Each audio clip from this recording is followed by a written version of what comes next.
Ariel, the human world is a mess.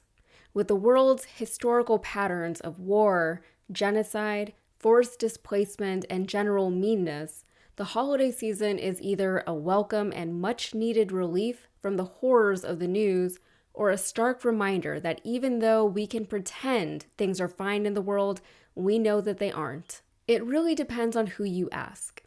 So as we approach Thanksgiving, an American holiday steeped in both tradition and lies, are we even allowed to enjoy ourselves?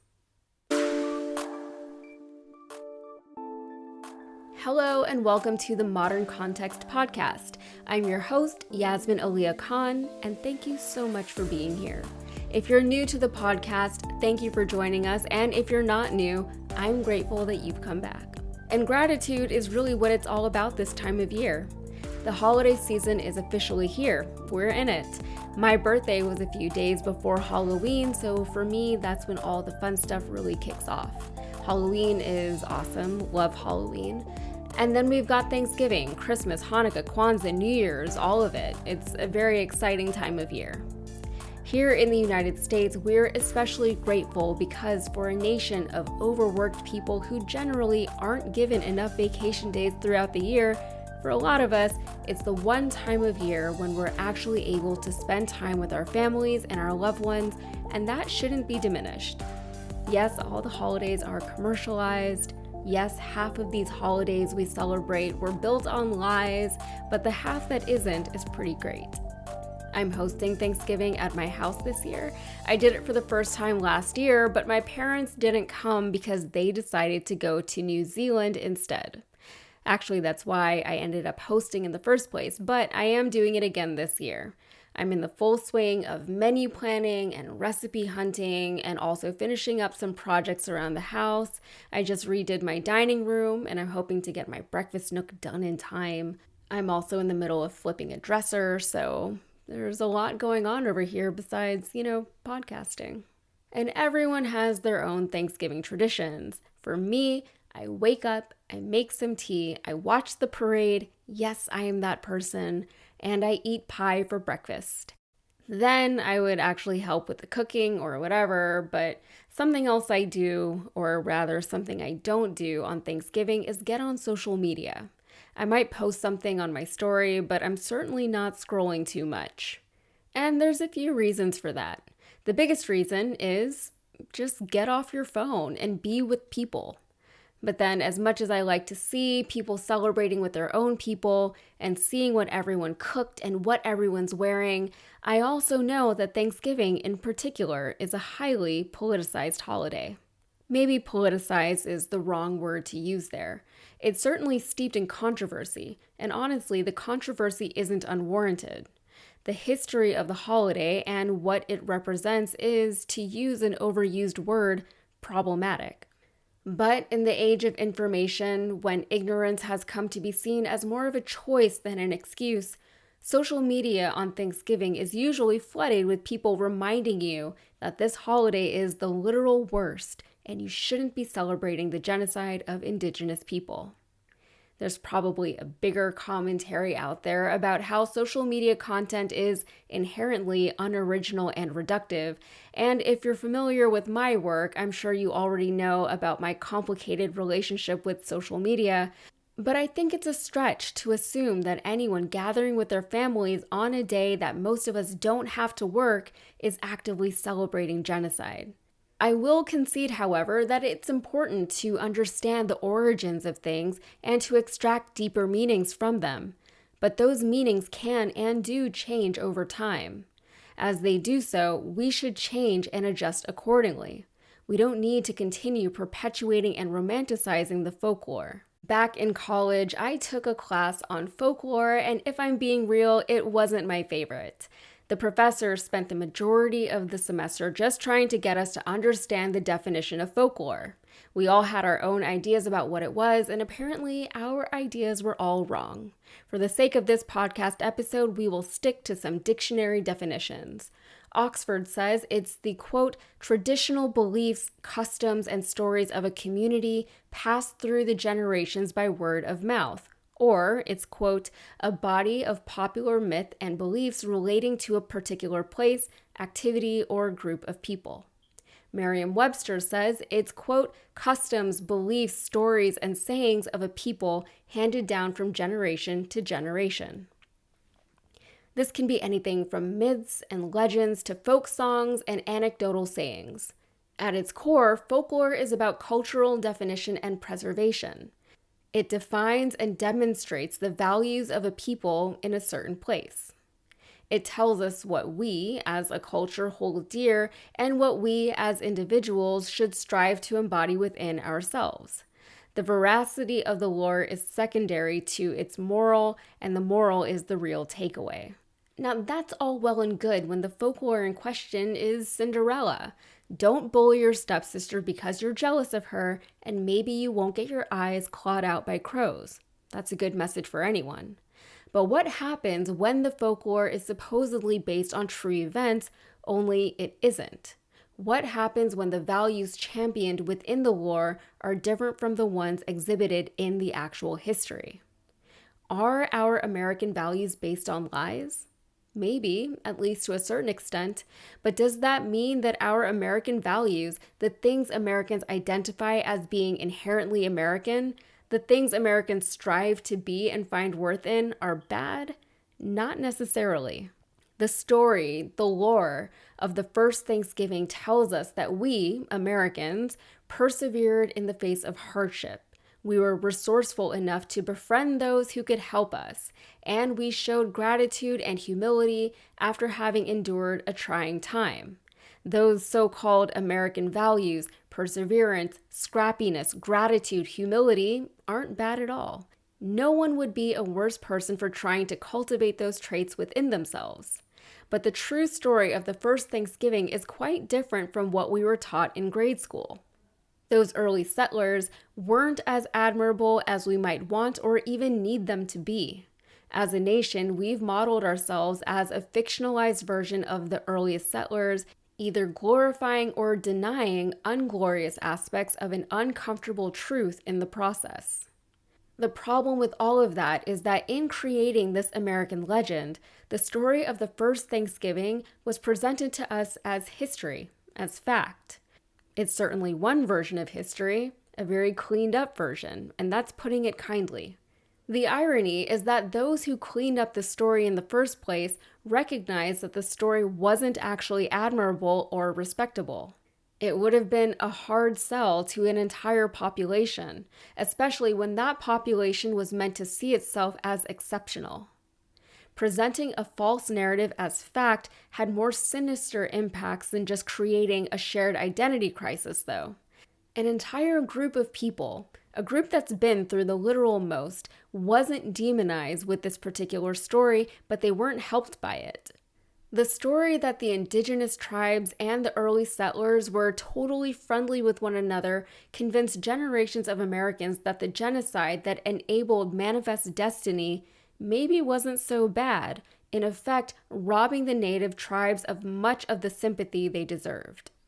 So we all remember learning about the first Thanksgiving in elementary school. We would make little hand turkeys in class, and we would wear black hats with buckles on them. I grew up in New England, in Connecticut, and we actually went to Plymouth, Massachusetts for a field trip in, I think must have been 5th grade. Thanksgiving time in New England really does hit different than it does here in Texas, but I digress. Anyway, I thought it was cool, and of course, they took us there after we had just studied it in class, and I seem to remember having questions about the history as it was given to me at the time. For whatever reason, I didn't ask those questions to anyone, but there were certainly holes in the story that we were all told. The story, as we were told, is some version of the following. In 1620, the Pilgrims from Europe sailed across the Atlantic Ocean on the Mayflower, escaping religious persecution. They landed at Plymouth Rock in modern-day Massachusetts and set up a colony.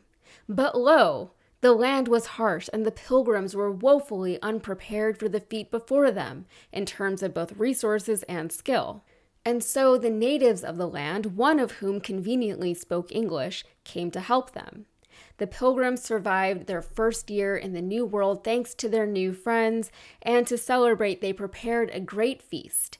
They invited their native friends to join as their honored guests, and well, the rest is history. Nice. And this is our cultural and national origin story, our Genesis. This is the answer to where did we come from and why are any of us here?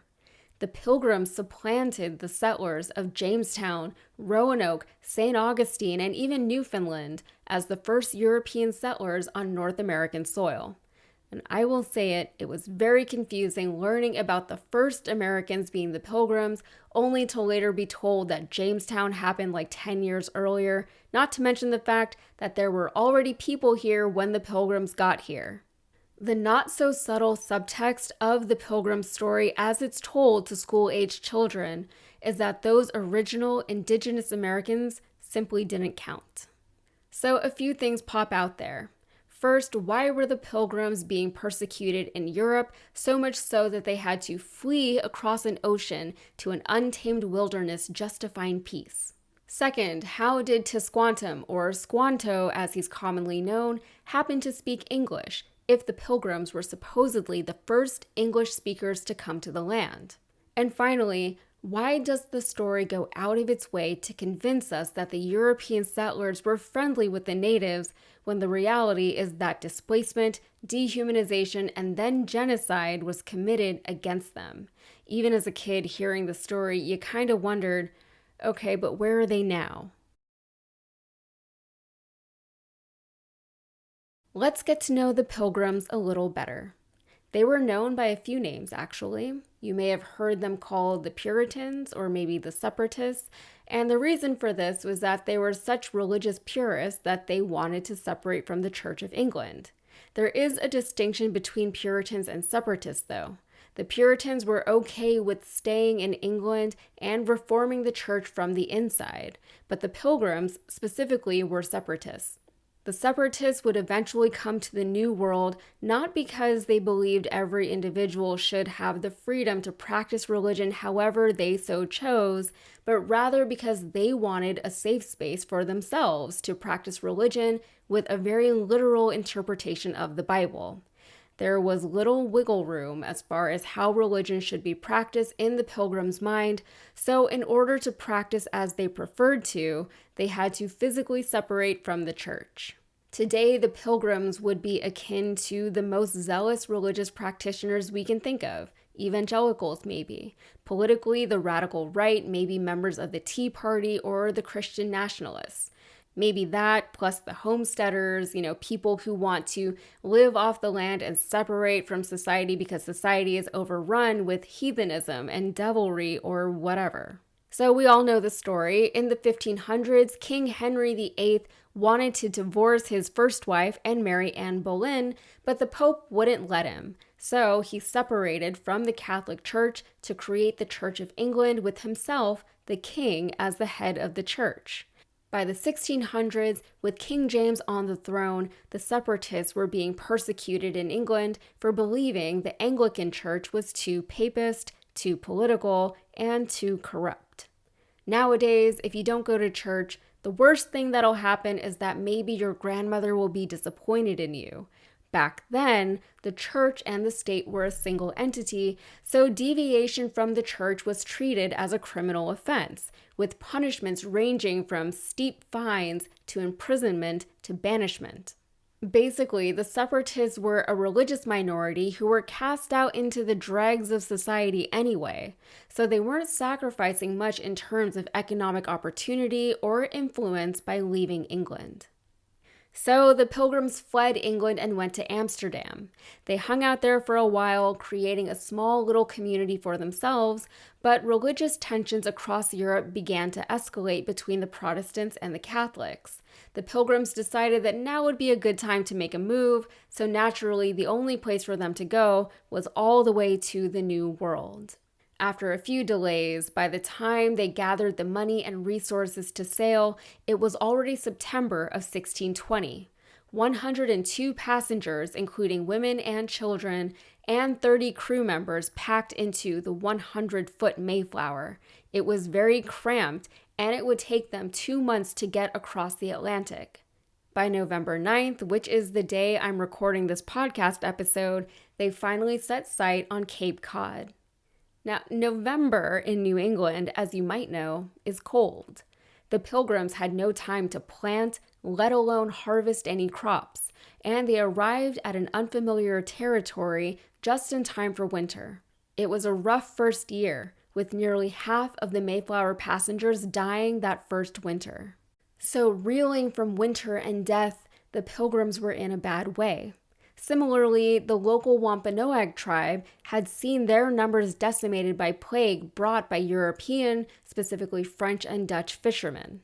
Now, according to legend, the surviving Pilgrims stumbled upon a clearing that looked like it had once been a village, and indeed it had been. And from the nothingness emerged one man named Tisquantum, the lone survivor of the Patuxet village. Conveniently, he spoke English, no one asked why or how, and he befriended the Pilgrims, teaching them how to farm and harvest, ultimately helping them survive and thrive in the New World. The real story, as far as we know it, is a little different. It's truly sad and unfortunate that we don't have better records of life in North America prior to the arrival of Europeans, but native tribes covered vast territories and had distinct identities from one another. Their leaders had to manage intertribal relations while ensuring the health and safety of their tribespeople. By the time the Pilgrims arrived at Cape Cod, the local Wampanoags were in a bad way. Not only had they suffered incredible losses from plague, but the Wampanoag leader, Massasoit, feared that the unfriendly Narragansetts would take advantage of his tribe's weakness and move in on his territory. Massasoit had little choice but to befriend the European settlers on the Cape. So, along with Samoset, who had learned a little English from trading with English explorers, and Tisquantum, who was nearly fluent in English, Massasoit approached the Pilgrims, offering them help in exchange for their allyship against the Narragansett. Why did Tisquantum know so much English, and why was he the only surviving member of the Patuxets? Because while his village was being decimated, he wasn't there. According to whatever records are available from the time, it seems as though he had been captured by the English and sold as a slave in Europe. He would make his way from Spain to England, where he would learn English, eventually finding passage back to his village in 1619. By then, his village had been destroyed by European disease, and he found himself the lone survivor of the Patuxet village. That part often gets left out of the grade school version. Anyway, they helped the Pilgrims out, teaching them how to live off of the land and helping them harvest enough crops to get them through the winter. Tisquantum helped negotiate a treaty between the Pilgrims and the Wampanoags, but he was a bit of an Anglophile, so he was seen to favor the Pilgrims. The treaty would prove a death knell for the native populations, as it allowed the Pilgrims to stay on the land unprovoked. This allowed their colony to thrive, and it invited more settlers from Europe to join. The Pilgrims, religious zealots that they were, credited God and divine providence for their success in the New World, even though much of their success was actually thanks to Tisquantum. It's been speculated that the Wampanoags actually poisoned him for his English sycophancy, but who knows? So in 1621, just before the winter settled in, a great feast was held to celebrate the bounty, and this came to be known as the First Thanksgiving. It's unlikely, however, that the natives were actually invited to the feast. According to accounts, they showed up, but they probably weren't invited. It's also possible that this Thanksgiving feast is a conflation of different feasts and traditions from the time. Gratitude and thanksgiving were key components of native culture, as they would frequently give thanks to the land for its abundance. The Pilgrims and the Puritans also liked to have feasts, like the feast they had in 1637 after they killed anywhere from 400 to 1,000 Pequots, including women and children, in the Mystic Massacre in modern-day Connecticut. During the Pequot War, the Puritans had been expanding their territory, defiantly encroaching and settling on native land. The Pequots killed 13 Englishmen in response, leading the colonists to mobilize a militia against them. Seeing the mobilization, the Pequots responded, killing 6 men and 3 women and kidnapping 2 girls. The response from the colonists was nothing short of genocide. Over the course of 2 months, the colonists would launch several attacks against the Pequots across Connecticut, right around where I grew up actually, killing men, women, and children, and burning villages. Survivors were either sold into slavery or absorbed into rival tribes. The colonists suffered only 2 confirmed deaths. The Pequot War is seen to be a turning point in American history when colonialism at the expense of the native populations would become standard practice, with genocide justified by divine, God-given right to land. It was a precursor to the notion of manifest destiny, the idea that white Americans were destined to settle and rule the land from the Atlantic to the Pacific by whatever means necessary. Up to a certain point, you can see why this would be a good American fable. The fable is rooted in history, and it talks about things like endurance and perseverance, friendship, and community. It tells a story of how when we all work together, we can achieve great things. It's a story of hope and underdoggedness and triumph over seemingly insurmountable odds. It's all very American dream. This truly is the land of opportunity and abundance. These are values that are instilled in all American youth, values that we all grow up with and identify with, and they're really not bad values. Unfortunately, this brief moment of cooperation between European settlers and the indigenous people would kickstart what some could argue would have been inevitable: the steady immigration of settlers that would sow discord between the Europeans and the natives, discord that would eventually culminate in the displacement and genocide of native peoples. As many of you know, relations with the natives of this land would never improve. Even now, to this day, the natives remaining are poorly treated on reservations and they're poorly represented in our federal government. Notably, Mary Peltola was recently elected to the House of Representatives, beating out Republican candidate Sarah Palin and becoming the first Alaska Native elected to Congress. Deb Haaland of New Mexico was also elected to the House, but she was soon after appointed to U.S. Secretary of the Interior when President Biden took office. In the Senate right now, all we've got is Markwayne Mullin of Oklahoma, a Republican who is an enrolled member of Cherokee Nation. Within the Cherokee Nation, he remains a controversial figure, but at least he's there. Thanksgiving would become a national American holiday in 1863. The nation was at war with itself. Lincoln was president, and the Battle of Gettysburg saw over 50,000 American casualties. With the Civil War finally coming to a close, Lincoln proclaimed that the last Thursday of the coming November was to be a day of Thanksgiving. Today, we celebrate Thanksgiving on the 4th Thursday of every November.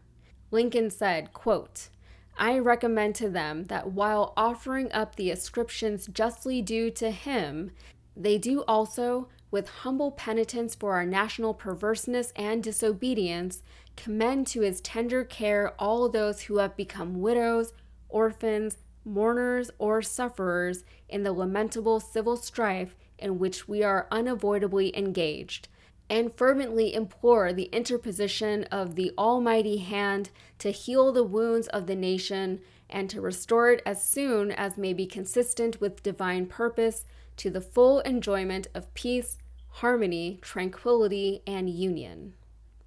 Apart from the apparent gratitude and prayer of it all, the holiday was a way for Lincoln to begin reuniting his divided nation, giving them all a shared national holiday moment that would become a cherished tradition in the modern era. Speaking of the modern era, the holiday's problematic history has become an inescapable truth with the proliferation of social media.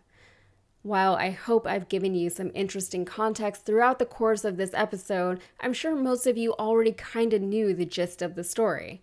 And that's a good thing. Even I will admit that one thing social media is good for is that it exposes us to things that may have been hidden from us in the past.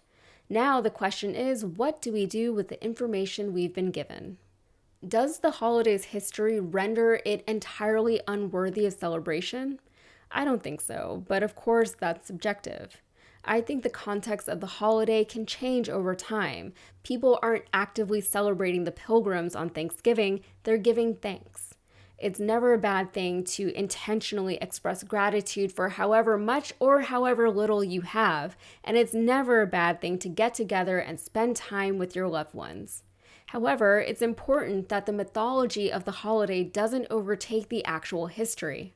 It's unfair to the native populations, to those who are around today, and to those no longer with us, for modern-day Americans to celebrate a fictionalized history and a fictionalized friendship between a native population and its colonizers.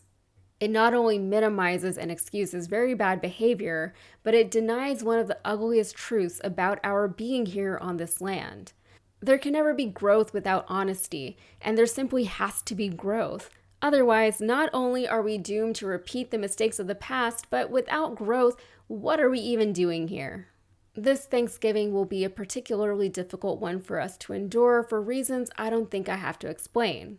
It's hard to go through the motions and to celebrate and to express gratitude for everything you have at a time when so many are losing so much, when so many hearts are aching, when innocent lives, men, women, and thousands of children are being destroyed. How can we turn off? Should we turn off when those who are actually living through horror don't even have that option? Even if we could, would it make us feel any better? These are all very personal questions that will have very personal answers. I can't answer them for you, and I'm not going to attempt to. We all cope differently, and we have to be given the space to do so. But however you choose to spend your Thanksgiving and the rest of your holiday season, just know that you are fine. However much or little you celebrate, if it's right for you, you're fine. Hold space for others, but live your life in a way that is meaningful and fulfilling to you. This Thanksgiving, I will be busy cooking and spending time with my family, which is something that I'm very much looking forward to and something that I am incredibly grateful to be able to do. I will absolutely be watching the parade while I eat pie for breakfast, and my Christmas tree will go up as soon as I'm done eating. I know that it's easy to get down on ourselves in this country because we're bombarded with the most insane news stories all day, every day. Trust me, I know. But I also know how important it is to ground yourself in love and to surround yourself with your favorite people and to appreciate the things that are actually really good in your life. And I wish you all the best holiday season. All right, that is it for episode 7 of the Modern Context podcast. I'll catch up with you all after Thanksgiving if I'm not high on tryptophan. I don't know, is that a myth? Does turkey make you sleepy, or do we all just get sleepy because we've been cooking all day and we overeat? I don't know. Also, my voice, I don't know if you can tell, but it's gone. It's gone. This was difficult, but we made it through. Anyway, until next time, we would love to hear from you. Please reach out to the show at hello@modconpod.com with any suggestions or questions you might have for us. Also, don't forget to follow and subscribe to the show wherever you get your podcasts. Find us on YouTube and tell your friends about us. And of course, thank you all for listening. Happy Thanksgiving. I can't wait to see y'all next time. Cheers. Modern Context is a Rabble Babble production, produced by Brandon Morgan and recorded live in Houston, Texas. For Modern Context, I'm your writer and host, Yasmin Aaliyah Khan.